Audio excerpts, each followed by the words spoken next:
Assalamualaikum warahmatullahi wabarakatuh. Perkenalkan, nama saya Kaisa Kamila Puspito dengan NIM 244162555201028. Nah, di video ini saya akan membahas contoh penerapan Entity Relationship Diagram atau WRD pada kasus sistem manajemen rumah sakit. Nah, tujuan ini adalah untuk memahami bagaimana data pasien, dokter, pemeriksaan, obat, dan pembayaran saling terhubung di dalam sebuah sistem database. Nah, rumah sakit ini memiliki banyak aktivitas data setiap harinya, mulai dari pendaftaran pasien, jadwal dokter, proses pemeriksaan, pemberian resep obat, hingga proses pembayaran. Jika semua data ini dikelola secara manual, tentu akan sangat rumit dan beresiko menimbulkan kesalahan. Nah, oleh karena itu dibutuhkan sistem basis data yang mampu mengelola semua informasi tersebut dengan terstruktur dan saling terhubung.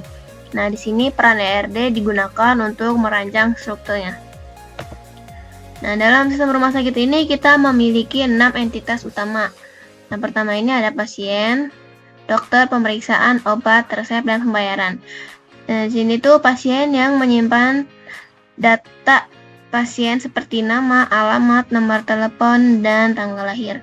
Kemudian dokter yang berisi data dokter seperti nama, spesialisasi, dan nomor STR. Kemudian ada pemeriksaan. Nah, pemeriksaan ini aktivitas ketika dokter memeriksa pasien. Di sini dicatat tanggal pemeriksaan dan hasil diagnosa. Kemudian ada obat. Obat berisi daftar obat yang tersedia lengkap dengan harga dan stoknya. Kemudian ada resep, yaitu data yang berisi obat-obatan yang diresepkan dari hasil pemeriksaan. Dan yang terakhir ada pembayaran yang mencatat transaksi keuangan setiap kali pasien melakukan pemeriksaan. Kemudian apa sih hubungan antar entitas ini? Nah, kita lihat nih bagaimana hubungannya. Dari pasien ini kan melakukan banyak pemeriksaan. Nah, artinya satu pasien ini bisa datang berkali-kali untuk diperiksa. Nah, di sini ada dokter ini melayani banyak pemeriksaan. Nah, karena seorang dokter ini bisa memeriksa lebih dari satu pasien. Nah, ada pemeriksaan. Nah, hubungan entitasnya nih, setiap pemeriksaan ini menghasilkan satu atau lebih resep. Selanjutnya ada obat. Nah, resep ini berisi banyak obat. Dan satu obat ini bisa muncul di setiap banyak resep yang berbeda. Nah, setiap pemeriksaan juga memiliki satu pembayaran karena transaksi dilakukan setiap kali pemeriksaan selesai.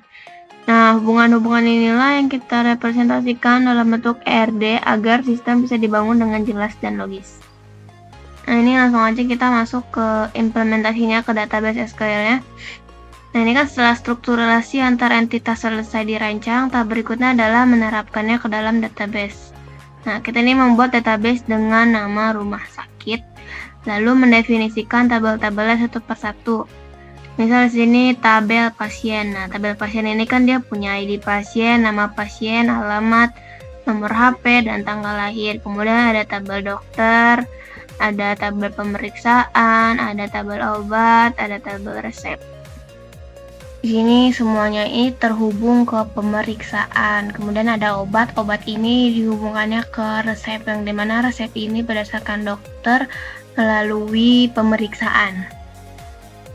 Nah, dengan adanya desain IRD ini, sistem rumah sakit ini bisa berjalan lebih efisien. Setiap data pasien dan pemeriksaan tersimpan rapi dan bisa dicari kembali dengan mudah. Dokter dapat melihat riwayat pemeriksaan pasien, apotek bisa mengontrol stok obat, dan bagian keuangan bisa menginput pembayaran secara otomatis. Semua proses tersebut menjadi lebih cepat, akurat, dan saling terintegrasi. Nah, jadi itulah contoh penerapan ERD pada sistem manajemen rumah sakit. Melalui contoh ini, kita belajar bagaimana hubungan antara entitas menggambarkan alur kerja nyata dalam dunia medis. Nah, terima kasih sudah menonton, semoga membantu. Maaf apabila ada kesalahan. Terima kasih. Assalamualaikum warahmatullahi wabarakatuh.